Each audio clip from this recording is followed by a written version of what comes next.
All right. Good day, everyone. Today, my talk will be focused on the research and development towards the mitigation of cadmium bioaccumulation in cocoa. Now, some of the key topics that I will be discussing today include where are we with respect to the ongoing issue of cocoa and cadmium, some of the key steps that are required to understand as well as to manage cadmium in cocoa, a systematic evidence-based approach to cadmium that we would have developed at the Cocoa Research Center to mitigate the effects of cadmium in cocoa. Also, what type of outreach we are currently doing in the Latin American and Caribbean region. The ongoing issue of cadmium in cocoa. As you all may already know, there are stringent regulations in place to protect consumers against the potential health effects of cadmium in cocoa and chocolate products.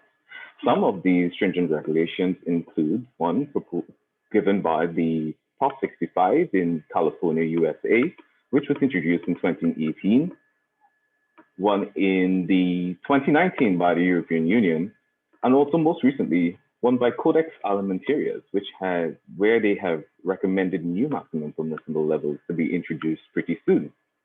Now, these limits are there to protect consumers, but they also have some negative impacts on the cocoa economies in a number of cocoa producing countries that may have been affected with high cadmium levels.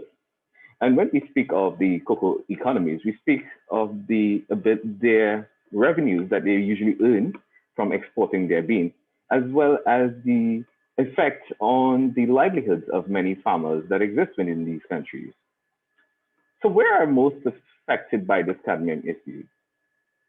So in terms of cadmium, it's mainly a problem in the Americas, and it's specifically located within the Latin American and Caribbean region. Now, there have been some type of research to sort of understand the cadmium levels as well as the ways in which we can go about mitigating cadmium levels throughout this Latin American and Caribbean region. And we in Trinidad and Tobago are not that far off. We have conducted some significant research to get a better understanding of the necessary steps to mitigate cadmium in cocoa. So let's go through these key steps from a cocoa research perspective. One of the key steps that we thought very necessary to get a better understanding of the severity of cadmium levels in your country includes one, identifying the cocoa growing areas or cocoa growing communities within your country. It's very important that you do so. So if you have identified a specific area with high cadmium levels, you can easily locate it. Another category includes the number of farmers and productivity by the cocoa growing communities, evaluation of bean cadmium levels within these cocoa growing communities, and last but not least, mapping these with GPS coordinates so they can be easily identified. So let's go through these steps. Here's a map showing of the different cocoa growing communities within Trinidad that we would have developed. And these cocoa growing communities would have been divided into 6 agroecological zones. Having done so, we were able to sample within each one of these cocoa growing communities. And this map shows the levels of cadmium in the beans. As you can see, blue indicates the low levels of cadmium found, and as the yellow orange represents the moderate, and the red represents the high levels of cadmium distribution in Trinidad. Now, this map shows us our problem areas. So, and it's important to now understand why these areas are problematic.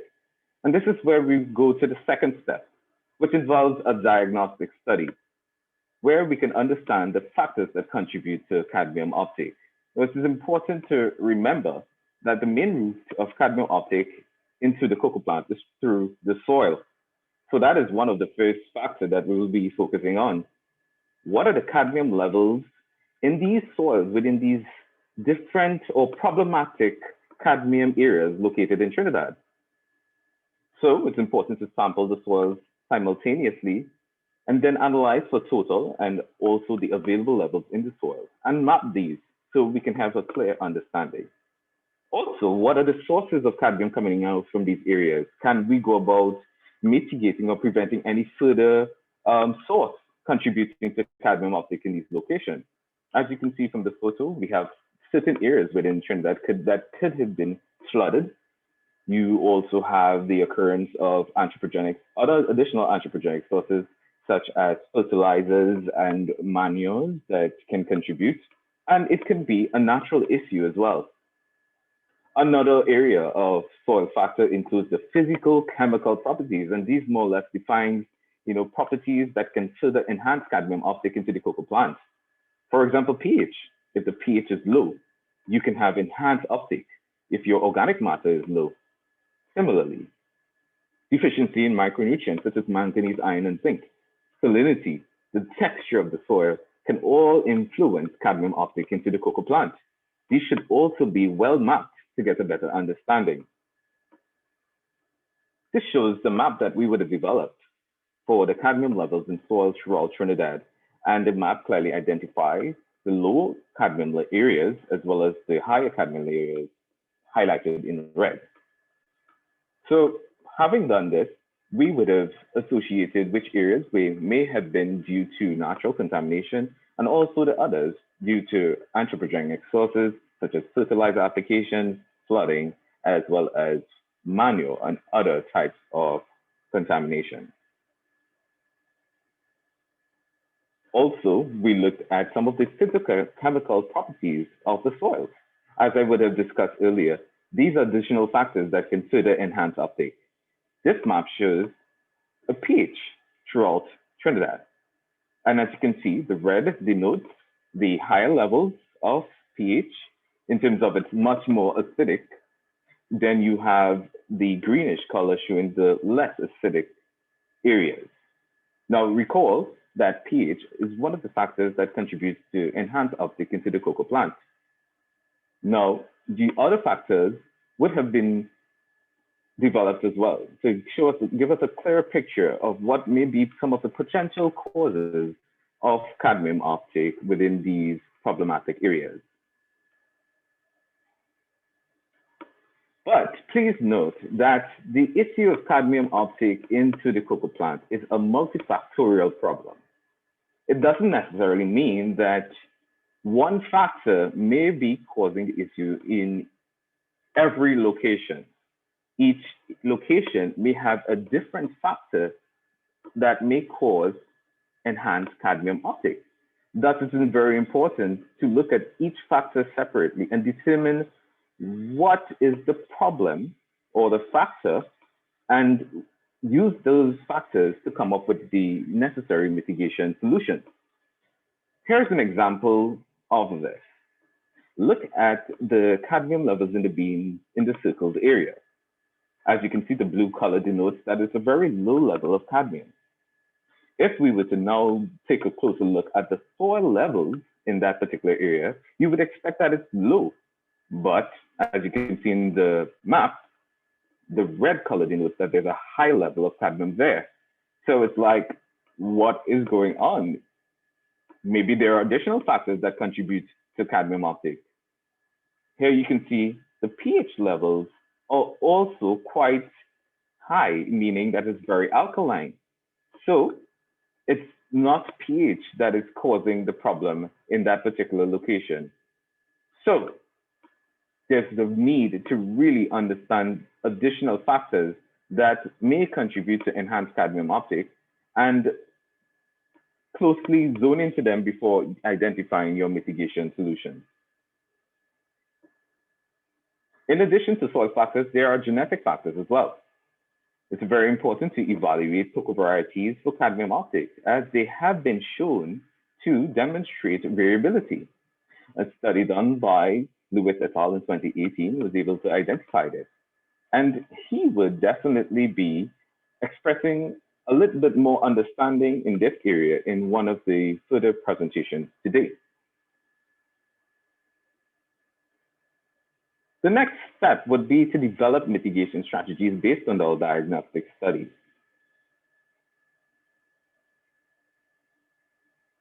Using our templates, the diagnostic study results that we would have done in Trinidad, we would have identified some of the problems that we think would have caused, cadmium uptake in these different locations into the beans. Typically, soils had pH levels that were very acidic. You had organic matter contents that were very low. There were micronutrient deficiencies in some areas as well. In addition to sources of cadmium contamination, a lot of areas were flooded. You had and also a history of fertilizer application, which is a potential source of cadmium contamination. Having looked at this diagnostic results, we can now develop mitigation solutions. So some of the potential interventions can easily be for acidic soils to apply an alkaline material, or you can, in terms of organic matter content, apply organic matter to enhance that level in the soil. In areas where there's deficiency in these micronutrients, such as zinc, manganese, and iron, you can also apply the same in terms of these nutrients. This is a summary of some of the potential mitigation strategies. And again, it's all based on the diagnostic study, which is very important. Again, identifying that the issue may be multifactorial and each location may have to be dealt with differently. With the collaboration of the ECA, CalBisco, and FEC Joint Research Fund, we were able to conduct a number of mitigation strategy research. Before we went directly into the field, it was very important for us to look at greenhouse trials. And these greenhouse trials will prepare us and to understand what are the necessary steps before we get into the field. Some of the different strategies we looked at the greenhouse stage include the application of materials, soil amendment, lime, and biochar. Also, how or what is the best way to apply organic materials such as spent grain, cocoa peat, and coffee hulls, because they can be used as an alternative to biochar to enhance organic matter levels in the soil. Soil and foliar application of manganese and zinc. Recall that some soils may be deficient in these micronutrients and thus may enhance uptake. So it's important for us to experiment with these as well. In addition to these different soil amelioration approaches, we are looking at some genetic approaches to these issues. For example, identifying low cadmium accumulating cultivars, as well as taking a closer look at potential stock sign relationships that can be used to graft for further reduction. This is the first greenhouse trial we took a look at. We experimented with lime and biochar. Now, before I go into all of the greenhouse trials, we would have collected cadmium, naturally cadmium contaminated soils, and also used a single variety of cocoa plant rooted cuttings to do our experiments. Now, continuing, when we looked at the results of lime and biochar applications at different rates, we were able to identify that both lime and biochar was able to effectively reduce cadmium uptake into the leaves of the cocoa plant. This was very good for us. That means we could have used this as a stepping stone to take this trial into the field. Also, looking at the alternative organic materials such as spent grain, cocoa peat, and coffee hulls, because in some cases biochar may be quite expensive for use. So it's very important to see what else is out there that can be used within the cocoa industry at a cheaper cost. These materials also have similar abilities to biochar and can be used effectively. What we've discovered for spent grain, that it was able to decrease cadmium levels significantly compared to the control. As you can see, as you increase the rates of spent grain, you had a much more significant decrease in the levels of cadmium in the leaves. Similarly, when we look at cocoa peat, it did the same. Increasing rates of this organic material also similarly increased or decreased the levels of cadmium in leaves compared to the control. When we look at coffee hulls, we had a similar effect. You had a significant decrease in the levels of cadmium in the leaves with an increasing rate of the amendment. which goes to show that these alternative organic materials treatments can be quite effective in reducing cadmium uptake in cocoa plants. Another aspect or another greenhouse trial that we look at is the micronutrient deficiency in the soil. Recall that these nutrients, micronutrients, once deficient, can enhance cadmium uptake. So we decided to experiment with manganese and zinc deficient soils and see how best a soil application or foliar application of these nutrients can reduce cadmium uptake. This shows the results from this experiment thus far. We were able to determine, compared to the control, that both manganese and soil applications, as well as a combination of both of them, were able to effectively reduce cadmium levels in the leaves. Also, when we did a foliar application, which is a different way in which you can apply these micronutrients, we had a similar effect compared to the control. Each one of the applications of manganese, zinc, as well as a combination of both, were able to effectively reduce cadmium levels in the leaves, which is very promising. Another area in terms of genetic evaluation would have been to confirm the low accumulators that exist from the study that was conducted by Lewis et al. In 2018, I believe, or 2019. We would have evaluated 5 high and 5 low accumulators from this particular data set. And we were able to confirm that they were in fact low and high accumulators. What does this mean for us? It means that we can take these varieties and later to conduct further breeding studies to develop a variety that may potentially be, prevent further cadmium uptake. And an additional study that we are currently conducting is the stock-scion relationship. Ideally, we would like to see whether or not by grafting, we can reduce further cadmium uptake into the cocoa plant. This study is ongoing currently. So we have looked at the greenhouse studies, and thus it is very important for us to now use these greenhouse studies to better understand what could happen in the field.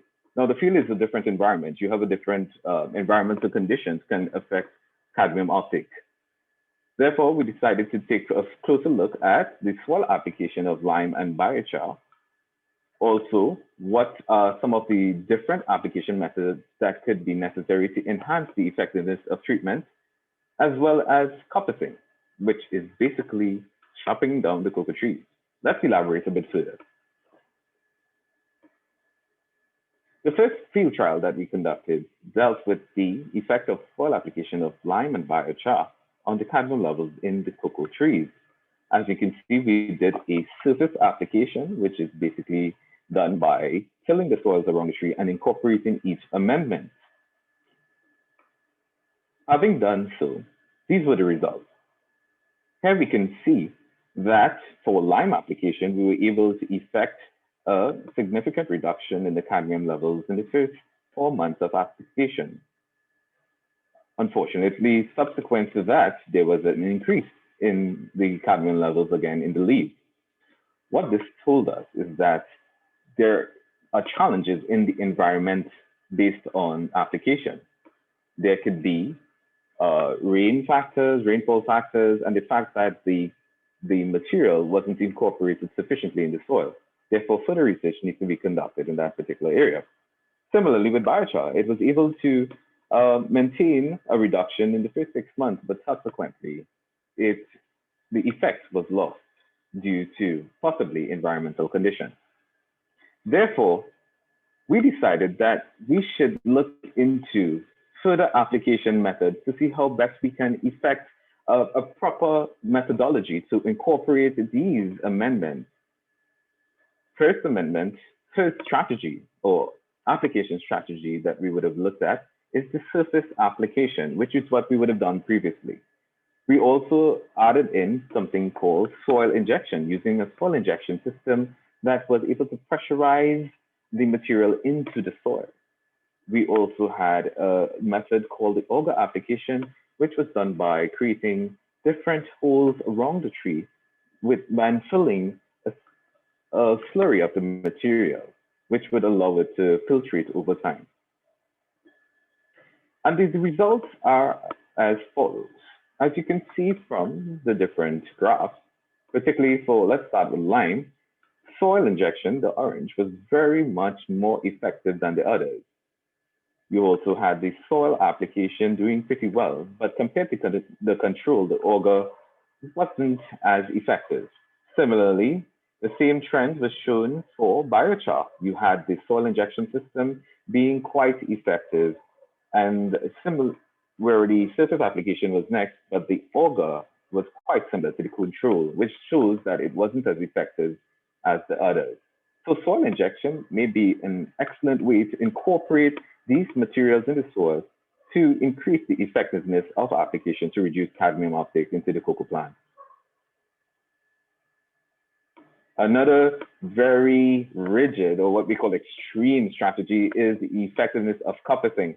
I know this may not go well or go well for a number of farmers because it basically means chopping down all of your cocoa trees. But the idea is that by reducing the cadmium biomass or the cadmium available to the plant, we can allow redistribution at a lower level. Now, fortunately for us, we were able to experiment with an older farm, and the results were quite promising. As you can see, compared to the control, coppicing was able to reduce the cadmium levels in the cocoa plant for a 1-year period. So for these old plantations, this may be a very, very important strategy. Last but not least, having developed these mitigation strategies, how do we go about informing farmers about it? So extension and training is very important, and we need to have the support system in place to enable farmers to benefit from these mitigation strategies to fight against these cadmium levels in cocoa beans. So we basically went through the steps, which are very important for what we call our systematic evidence-based approach. Now, these steps are as outlined again, and it's based on science and best practices, as you guys would have just seen. The first is to identify the cocoa growing areas, and this is basically characterizing and mapping the different cocoa growing communities within your country. Then, understanding the severity of issues within your country, determining the distribution and severity of the problem with respect to the cadmium levels in the beans and soil. Having done so, diagnose the source of the problem and figure out what are the factors that contribute to them. Once you have a clear understanding of the problem within each one of the cocoa growing areas, you can now develop a specific strategy to address these problems. Remember, problems could be very much so multifactorial. Once tested and validated the use of these mitigation strategies, they can now be validated and given up for use for farmers within the community. With the necessary extension training, we see this as a very good opportunity or a very good approach for reducing or mitigating the impact of cadmium levels in cocoa beans. We have taken this systematic approach developed by the Cocoa Research Center to our Latin American and Caribbean region. We have a number of projects that we are collaborating on. For example, the project MOCA. We have 6 Central American and South American countries that we are currently involved in. 4 of them are currently at the stage of understanding their cadmium levels, which is basically determining the severity of the cadmium levels within their countries. Similarly, we have the Complete Caribbean, which is currently being done in Dominica and St. Lucia, as well as Belize, and they are also within these initial stages of understanding. We have the GCRF project in Jamaica, and as well as the AVSF project in Haiti. We hope that using our systematic approach, which again is based on science and best practices, getting a better understanding of the levels in each country, And then doing a diagnostic study followed by using validated mitigation strategies can help us gain a better understanding and mitigate the cadmium levels in cocoa beans. These projects would not be possible without the involvement of these parties. Thank you for your attention.